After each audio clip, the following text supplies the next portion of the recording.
သူလေးတယောက်နာမည်လေး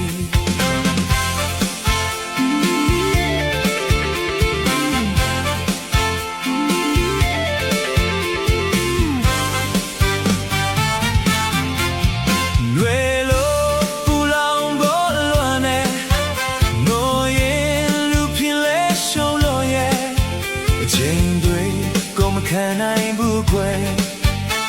အချစ်ဆုံးမနိုင်တော့မခွဲကဘာမှာပြောသလိုနေနိုင်ရဲ့လူကမရှုံးဘူးတွေ့ထားသူပါလေလိုချင်တာ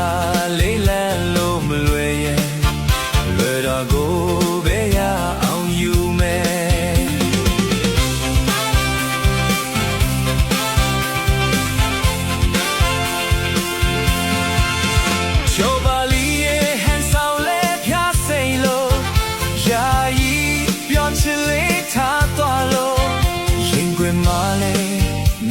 နေလေကွယ်မောင်ပဲကွယ်ချေသွား